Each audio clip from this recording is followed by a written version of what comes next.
السلام علیکم ورحمۃ اللہ وبرکاتہ۔ آج 5ویں مجلس ہوگی جس میں ہم رسول اللہ صلی اللہ علیہ وسلم کا مبارک تذکرہ کریں گے۔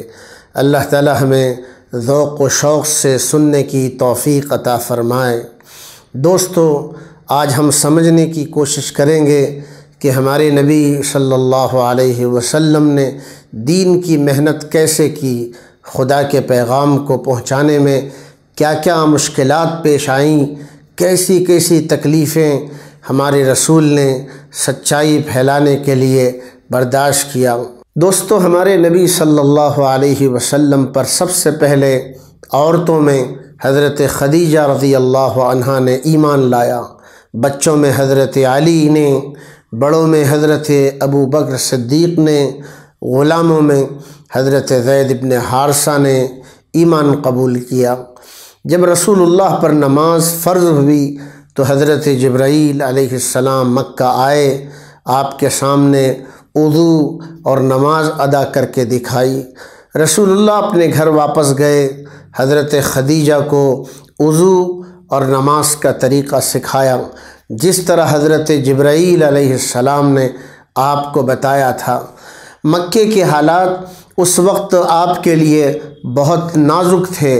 جب نماز کا وقت آتا تو رسول اللہ صلی اللہ علیہ وسلم مکے کے کسی گھاٹی کی طرف چلے جاتے، حضرت علی آپ کے ساتھ ہو جاتے، وہاں دونوں چھپ کر کے نماز پڑھتے تھے۔ ایک مرتبہ اسی طرح دونوں نماز پڑھ رہے تھے، جناب ابو طالب آ گئے، عبادت کو دیکھ کر کہنے لگے، میرے بھتیجے، یہ کون سا طریقہ ہے جو تم نے اختیار کیا ہے؟ رسول اللہ صلی اللہ علیہ وسلم نے انہیں اپنے رسول بنائے جانے کی خبر سنائی اور ان کے سامنے دین کی دعوت پیش کی۔ جناب ابو طالب نے جواب دیا، میرے بھتیجے، میں اپنے باپ دادا کے دین کو چھوڑ نہیں سکتا، مگر خدا کی قسم میں جب تک زندہ رہوں گا تمہارا ساتھ دیتا رہوں گا۔ ابو بکر صدیق آپ کو ملنے والوں میں سے تھے، انہوں نے کسی شک کے بغیر اسلام قبول کر لیا تھا۔ وہ اپنے نرم اخلاق کی وجہ سے لوگوں کے درمیان محبوب تھے اور تجارت کی وجہ سے ان کے تعلقات بڑے وسیع تھے۔ انہوں نے اپنے جاننے والوں میں اسلام کی دعوت، اسلام کی تبلیغ شروع کر دی۔ حضرت ابو بکر صدیق کے اثر سے بہت سے لوگ مسلمان ہوئے، جن میں حضرت عثمان بن عفان، حضرت زبیر بن عوام، حضرت عبد الرحمن بن عوف، حضرت سعد بن ابی وقاص، حضرت طلحہ بن عبید اللہ۔ یہ 8 آدمی تھے جنہوں نے ابتدائی زمانے میں، ابتدائی دور میں اسلام قبول کیا۔ رسول اللہ صلی اللہ علیہ وسلم نے ابو بکر صدیق کے بارے میں فرمایا کہ میں نے جس آدمی کے سامنے بھی اسلام کی دعوت پیش کی، اس نے قبول کرنے میں کچھ نہ کچھ تردد اور پس و پیش ظاہر کیا، سوائے ابو بکر ابن ابی قحافہ کے۔ انہوں نے کسی تاخیر اور تردد کے بغیر اسلام قبول کر لیا۔ ہمارے نبی صلی اللہ علیہ وسلم اور آپ کے ساتھی انفرادی لوگوں کو دین کی دعوت دینے لگے، لوگوں بت پرستی چھوڑ دو، ایک خدا کی بندگی اور عبادت کرو۔ ان کی کوششوں کے نتیجے میں مسلمانوں کی تعداد دھیرے دھیرے بڑھنا شروع ہو گئی۔ ان لوگوں میں فاطمہ بنت خطاب بھی تھیں جو بعد میں حضرت عمر بن خطاب کے اسلام لانے کا سبب بنی۔ ابتدائی زمانے میں رسول اللہ صلی اللہ علیہ وسلم نے کس طرح تبلیغ کی ہے، اس کا اندازہ اس واقعے سے لگایا جا سکتا ہے کہ حضرت عمرو بن عبسہ مسلمان نہیں تھے لیکن حضور سے ملنے کے لیے آئے۔ حضرت عمرو بن عبسہ اونٹ پر سوار ہو کر آپ کے پاس آئے۔ انہوں نے پوچھا، اے محمد، کیا اللہ نے آپ کو رسول بنا کر بھیجا ہے؟ آپ نے فرمایا ہاں۔ انہوں نے پوچھا، اے خدا کے رسول، مجھ کو وہ بات بتاؤ جو اللہ نے آپ کو بتائی ہے۔ آپ نے فرمایا، ایک خدا کی عبادت کرو، اس کے ساتھ کسی کو شریک نہ کرو، صلہ رحمی کرو، کسی کا خون مت بہاؤ، راستوں میں امن و امان قائم کرو۔ عمرو بن ابسہ نے یہ سننے کے بعد کہا کہ کتنی اچھی باتیں ہیں جس کو دے کر اللہ نے آپ کو بھیجا ہے۔ میں گواہی دیتا ہوں کہ میں آپ پر ایمان لایا اور میں نے آپ کی نبوت کی تصدیق کر دی۔ دوستو، حج کے زمانے میں ہر سال عرب کے لوگ مکے میں جمع ہوتے تھے۔ رسول اللہ صلی اللہ علیہ وسلم گھوم گھوم کر ان کے درمیان تبلیغ کرتے۔ کبھی آپ عکاظ، مجنہ اور ذوالمجاز کے میلوں میں جاتے، خدا کی بات پہنچاتے۔ جب رسول اللہ صلی اللہ علیہ وسلم نے صفا کی پہاڑی پر کھڑے ہو کر اپنی رسالت کا اعلان کیا اور لوگوں سے صاف صاف کہا کہ لوگوں، ایک خدا کی عبادت کرو ورنہ تم خدا کے یہاں پکڑے جاؤ گے، آپ کے چچا ابو لہب چلا کر بولا، کیا تو نے اسی بات کو بتانے کے لیے ہم کو یہاں بلایا تھا؟ اس آواز سے سب لوگ منہ پھیر کر کے چلے گئے، صرف حضرت علی اور حضرت زید باقی رہے۔ آپ کے خاندان والے قریش کے لوگ آپ کا مذاق اڑانا شروع کر دیا۔ جب انہوں نے دیکھا کہ رسول اللہ صلی اللہ علیہ وسلم پر مذاق کا اثر نہیں ہو رہا ہے تو باقاعدہ تکلیف دینے پر اتر آئے۔ ایک روز اللہ کے نبی صلی اللہ علیہ وسلم حضرت خدیجہ کے گھر میں بیٹھے ہوئے تھے۔ یہ منظر بھی سامنے آیا کہ آپ کی دو بیٹیاں ابو لہب کے دو لڑکوں کے نکاح میں تھیں۔ وہ بیٹیاں اپنا سامان لے کر گھر آ گئی اور کہنے لگی کہ ہمارے شوہروں نے ہمیں طلاق دے دی ہے۔ حضرت خدیجہ نے بیٹیوں سے پوچھا کہ تمہیں طلاق کیوں دی گئی ہے؟ لڑکیوں نے جواب دیا کہ ہمارے شوہروں نے ابو لہب اور اس کی بیوی جمیلہ کے کہنے پر ہمیں طلاق دی ہے۔ انہوں نے اپنے بیٹوں پر زور دیا ہے کہ ہمارے لیے یہ مناسب نہیں، ہمارے گھر کے لیے یہ مناسب نہیں کہ ابو لہب کے گھر میں محمد کی بیٹیاں ہوں۔ ایسا حضور کو ستایا گیا، اتنی تکلیفیں دی گئی۔ ایک دن ہمارے نبی قریش کے لوگوں کے پتھروں سے اس قدر زخمی ہو گئے کہ جب گھر پہنچے تو دیکھا گیا آپ لہو لہان ہو گئے تھے۔ دوسرے روز بھی آپ تکلیف اور درد کی وجہ سے خانہ کعبہ جا نہ سکے۔ اس روز مسلمانوں نے آپ کے بغیر خانہ کعبہ میں جمع ہوئے اور عبادت ادا کی۔ جب لوگ سجدے میں گئے تو قریش نے ان پر حملہ کیا، مسلمان زخمی ہوئے۔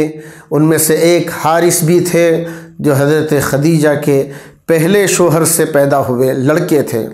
حارث پہلے شخص ہیں جو اسلام کے راستے میں شہید ہوئے۔ انہیں سجدے کی حالت میں حرم کعبہ میں شہید کیا گیا۔ ابو لہب اور اس کی بیوی جمیلہ رسول اللہ صلی اللہ علیہ وسلم کے قریبی رشتہ دار تھے اور اونچے طبقے کے لوگ تھے، مگر یہ لوگ روزانہ آپ کے گھر پر پتھر پھینکتے، شریر لڑکوں کو تیار کرتے کہ وہ رسول اللہ کے گھر میں پتھر پھینکیں، مردہ جانوروں کی لاشیں اور گندگی پیغمبر کے مکان میں ڈالیں۔ ابو لہب کی بیوی جمیلہ رسول اللہ صلی اللہ علیہ وسلم کے راستے میں کانٹے بچھاتی۔ جب بھی رسول اللہ گھر آتے تو کانٹے نکالتے جس سے ان جگہوں پر خون بہنے لگتا۔ اب مکے کے حالات رسول اللہ کے لیے اور ایمان والوں کے لیے بہت نازک ہو چکے تھے۔ نہ مسلمان مل کر جماعت کی نماز پڑھ سکتے تھے، نہ کسی کے گھر جمع ہو سکتے تھے۔ قریش مسلمانوں کی مسلسل نگرانی کر رہے تھے۔ ان حالات کی وجہ سے مسلمانوں نے طے کیا کہ ہم مکے سے باہر دور دراز مقامات میں جا کر عبادت کریں گے۔ عبادت ختم ہوتی تو عبادت ختم ہونے کے بعد پھر دوسرے دن کی عبادت کے لیے دوسری جگہ طے کر لیتے۔ اگر 2 دن ایک جگہ عبادت کر لیں گے تو قریش کو خبر ہو سکتی ہے۔ دوستو، ایسے نازک حالات میں ابو ذر غفاری نے اپنے بھائی انیس کو مکہ بھیجا اور کہا اس آدمی کی خبر لاؤ جو مکے میں پیدا ہوا ہے اور کہتا ہے میں اللہ کا رسول ہوں اور مجھ پر آسمان سے وحی آتی ہے، اس کا کلام سنو اور اس کے بارے میں معلومات مجھے پہنچاؤ۔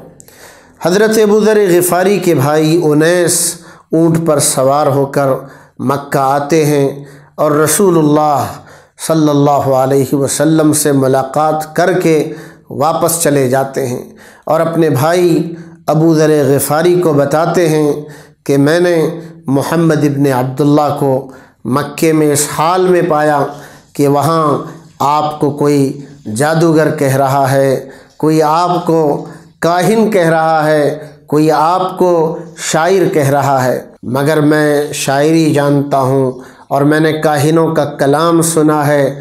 محمد کا کلام نہ کاہنوں کے مانند ہے اور نہ محمد کا کلام شعر و شاعری ہے، خدا کی قسم وہ ایک سچے انسان ہے۔ اور مزید یہ بھی کہا رأیتہ یأمر بالخیر، میں نے ان کو خیر اور بھلائی کی دعوت دیتے ہوئے دیکھا، وینہی عن الشر، وہ لوگوں کو برائی سے روکتے ہیں، ورأیتہ یأمر بمکارم الاخلاق، اور میں نے دیکھا کہ وہ اچھے اخلاق کی تعلیم دیتے ہیں، بھلائی کی طرف بلاتے ہیں، وسمعتہ کلاما ما هو بالشعر، میں نے ان سے ایسا کلام سنا ہے جو شعر نہیں ہے۔ انیس کی باتیں سن کر ابو ذر غفاری کے اندر شوق پیدا ہوا کہ وہ خود مکہ جائیں، خود اپنی آنکھوں سے ایسے انسان کو دیکھیں اور اس کا کلام سنیں۔ ابو ذر غفاری نے اپنی سواری کا اونٹ تیار کیا، پانی کا مشکیزہ بھرا اور کھانے کا سامان لے کر مکہ روانہ ہو گئے۔ ابو ذر غفاری جب مکہ پہنچے ہیں تو ان کی سب سے پہلی ملاقات حضرت علی سے ہوئی ہے۔ حضرت علی ان کو رسول اللہ کے پاس لے جاتے ہیں۔ ابو ذر غفاری اللہ کے رسول کا کلام سنتے ہیں، وہ پہلے سے ہی حق کی تلاش میں تھے، پہلی ہی ملاقات میں کلمہ پڑھ کر اسلام قبول کر لیتے ہیں۔ اسلام قبول کرنے کے بعد وہاں سے ابو ذر غفاری حرم کعبہ میں آ کر نماز پڑھتے ہیں اور اسلام کا اعلان کرتے ہیں۔ یہ بات مکے کے مشرکوں کو سخت ناگوار ہوئی، انہوں نے ابو ذر غفاری کو مارنا شروع کر دیا، یہاں تک کہ وہ نڈھال ہو کر زمین پر گر پڑے۔ حضرت عباس نے آ کر لوگوں کو سمجھایا۔ اس کے بعد رسول اللہ صلی اللہ علیہ وسلم نے ابو ذر غفاری سے فرمایا، ابو ذر تم اپنی قوم کی طرف لوٹ جاؤ اور اپنے لوگوں کو اسلام کی دعوت دو، جب تمہیں خبر مل جائے کہ اللہ تعالیٰ نے میرے مخالفین پر مجھ کو غلبہ دیا ہے، دوبارہ تم میرے پاس چلے آنا۔ ان حالات سے ہم اندازہ کر سکتے ہیں کہ رسول اللہ صلی اللہ علیہ وسلم نے دین کی دعوت کے لیے کتنی تکلیفیں اٹھائی، کتنی مشقتیں برداشت کی، کتنے مشکل حالات سے گزرے۔ اللہ تعالی ہمارے نبی کو اس کا بہترین بدلہ عطا فرمائے اور ہمیں اس دین کی قدر کی توفیق عطا فرمائے۔ آج کے لیے بس اتنا ہی۔ اللہ تعالی ہمیں ذوق و شوق سے رسول اللہ کی زندگی سننے کا شوق عطا فرمائے۔ آمین یا رب العالمین۔ السلام علیکم ورحمۃ اللہ وبرکاتہ۔